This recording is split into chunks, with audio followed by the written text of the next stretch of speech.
Alice in Wonderland by Lewis Carroll.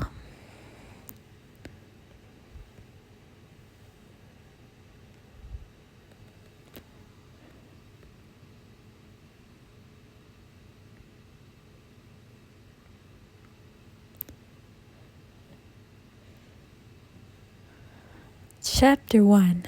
Down the Rabbit Hole.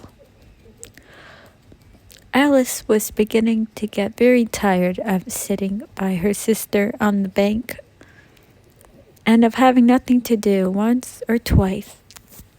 She had peeped into the book her sister was reading, but it had no pictures or conversations in it. And what is the use of a book, thought Alice, without pictures or conversations? So she was considering her own mind as well as she could, for the hot day made her feel very sleepy and stupid. Whether she pleased of making a daisy chain would be worth the trouble of getting up and picking the daisies, when suddenly a white rabbit with pink eyes ran close by her. There was nothing so very remarkable in that, nor did Alice think. It was very much out of her way to hear the rabbit say to itself, oh dear, I shall be late." When she thought it over afterwards, it occurred to her that she ought to have wondered at this, but at the time it all seemed quite natural. But when the rabbit actually took a watch out of its waistcoat pocket and looked at it and then hurried on, Alice started to her feet, for it flashed across her mind that she had never seen a rabbit with either a waistcoat pocket or a watch. To take out of it, and burned with curiosity, she ran across the field after it, and fortunately was just in time to see it pop down a large rabbit hole under the hedge. In another moment down went Alice after it, never considering how in the world she was ever going to get it out again. The rabbit hole went straight out like a tunnel for some way, and then dipped suddenly down, so suddenly that Alice had not a moment to think about stopping herself before she found herself falling down a very deep hole. Either the well was very deep or she fell very softly, for she had plenty of time as she went down to look about her and to wonder what was going to happen next.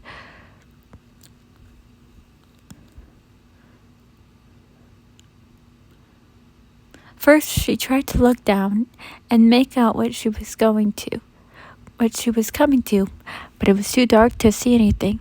Then she looked at the sides of the wall and noticed that they were filled with cupboards and bookshelves here, and she saw maps and pictures hung upon pegs. She looked down a jar from one of the shelves as she passed. It was labeled orange marmalade, but to her great disappointment, it was empty. She did not like to drop the jar for fear of killing somebody underneath. She managed to put it onto one of the cupboards as she fell past it. Well, thought Alice to herself, after such a fall as this I shall think nothing of tumbling downstairs. How brave they think they'll think at home. How brave they'll all think of me at home. Why, I wouldn't say anything about it, even if I fell off the top of the house, which was very likely true. Down, down, down would the fall never come to an end. I wondered how many miles I've fallen by the time she said out loud, I must be getting somewhere near the center of the earth. Let me see, what would be 4,000 miles down, I think.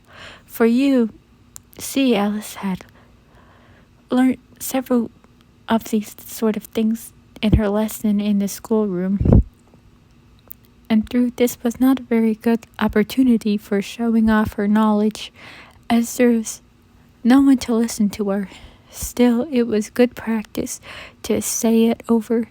Yes, that's about the right distance, but when I wonder what latitude or longitude I've got to.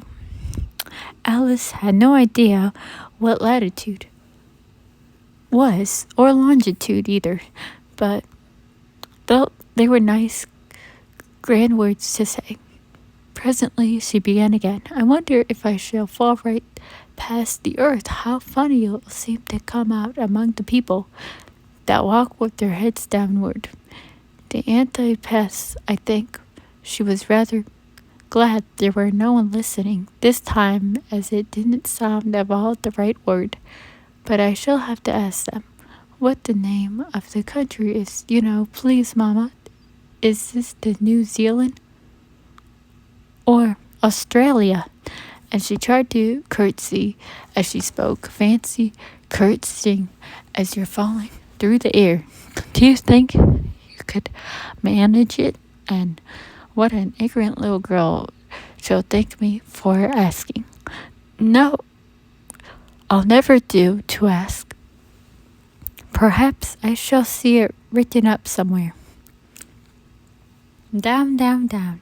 There was nothing else to do, so Alice soon began talking again. Did all miss me very much tonight? I should think Dina was the cat. I hope they'll remember her saucer or milk at tea time. Dina, my cat, I wish you were down here with me. There are no mice in the air, I'm afraid, but you might catch a bat. And that's very like a mouse, But do cats eat bats, I wonder? And here's Alice began to get rather sleepy, and went on saying to herself in a dreamy sort of way, do cats eat bats? Do cats eat bats? And sometimes, do bats eat cats? For you see, as she couldn't answer either question, it didn't much matter which one she put it. She felt that she was dozing off, and had just begun to dream that was walking hand in hand with Dina and saying to her very earnestly, now, Dina, tell me the truth. Did you ever eat a bat? When suddenly, thump, thump, thump, down she came on a heap of sticks and dry leaves, and the fall was over.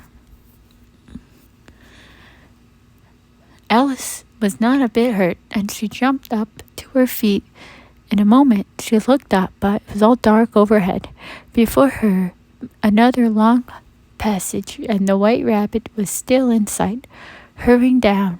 There was a moment to be lost. Away! When Alice, like the wind, and was just in time to hear it say as it turned the corner, oh, my ears and whiskers, how late is it getting? She was close behind it. When she turned the corner, how the rabbit was no longer to be seen. She found herself in a long, low hall, which was lit up by a row of lamps hanging from the roof.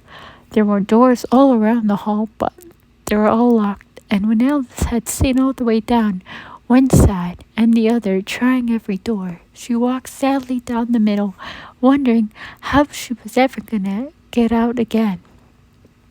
Suddenly, she came upon a little three-legged table, all made of solid glass. There was nothing in it except a tiny golden key, and Alice's first thought was that it might belong to one of the doors of the hall. But alas, either the locks were too large or the keys were too small. But at any rate, it would not open any of them. However, on the second time round, she came upon a low curtain she had not noticed before, and behind it was a little door about 15 inches high. She tried the little golden key in the lock, and to her great delight, it fit. Alice opened the door and found that it led to a small passage, not much larger than a rat hole. She kneeled down and looked along the passage into the loveliest garden you ever saw. How she longed to get out of the dark hall and wander about among those beds of bright flowers and those cool fountains, but she never even got her hand through the doorway. And even if my head would go through, thought poor Alice, it would be of little use without my shoulder. Oh, how I wish I could shut up a little telescope. I think I could if I only knew how to begin, for you see, so many out of the way things had happened lately that Alice began to think that very few things indeed were really impossible. That seemed to be no use in waiting by the little doors, so she went back to the table, half hoping she might find another key on it, or at any rate a book of rules for shutting people up like telescopes. This time she found a little bottle on it, which certainly was not here before, said Alice, and around the neck of the bottle was a paper labeled with the words "Drink Me," beautifully printed in large letters. It was very well to say "Drink Me," but the wise little Alice was not going to do that in a hurry. "No, I'll look first," she said, "and see whether it's marked poison or not," for she had read several nice little histories about children who had got burned and eaten by the wild beast and other unpleasant things, all because they would not remember the simplest rule their friends had taught them, such as that a red-hot poker will burn you if you hold it too long, and that if you cut your finger very deeply with a knife, it usually bleeds. And she had never forgotten that if you drink much from a bottle marked poison, it's almost certain to disagree with you sooner or later. However, the bottle was not marked poison, so Alice ventured to taste it, and finding it very nice, it had, in fact, a sort of mix flavored of cherry tart, custard, pineapple, roast turkey, toffee, and hot butter toast. She very soon finished it off. "What a curious feeling," said Alice. "I must be shutting up like a telescope." And so it was indeed. She was now only 10 inches high, and her face brightened up at the thought that now she was the right size for going through the little door into that lovely garden. First, however, she waited for a few minutes to see if she was going to shrink any further. She felt a little nervous about this, for it might end, said Alice to herself, in my going out altogether like a candle. I wonder, what should I be like then? And she tried to fancy what the flame of a candle is like after the candle is blown out, for she could not remember ever having seen such a candle. After a while, finding that nothing more happened, she decided on going after the garden at once. But at last, for poor Alice, when she got to the door, she found that she had forgotten the little golden key. When she went back to the table for it, she found she could not possibly reach it. She could not quite plainly through the glass, and she tried her best to climb up one of the legs of the table, but was too slippery. And when she had tried herself out with trying, the poor little thing sat down and cried. "Come, there's no use in crying like that," said Alice to herself, rather sharply. "I advise you to leave off this minute." She generally gave herself very good advice, although very seldom followed it, and sometimes she scolded herself so severely as to bring tears to her eyes, and when she remembered trying to box her own ears for having this curious child, for having cheated herself in a game of crochet she was playing against herself, for this curious child was very fond of pretending to be two people. But it's no use now, thought poor Alice, to pretend to be two people. Why, there's ever hardly enough me left to make one respected person. Soon her eyes fell on a little glass box that was laying under the table. She opened it and found a very small cake, on which the words "Eat me" were beautifully marked in curtains. "Well, I'll eat it," said Alice, "and if it makes me grow larger, I can reach the key, and if it makes me grow smaller, I can creep under the door. So either way, I'll get into the garden, and I don't care what happens." She ate a little bit and said anxiously to herself, which way, holding her hand on the top of her head to feel which way. It was growing, and she was quite surprised to find out that she remained the same size. To be sure, this generally happens when one eats cake, but Alice had got so much into the way of expecting something. But out of the way things happened that it seemed quite dull and stupid for life to go in the common way. So she set to work and very soon finished off the cake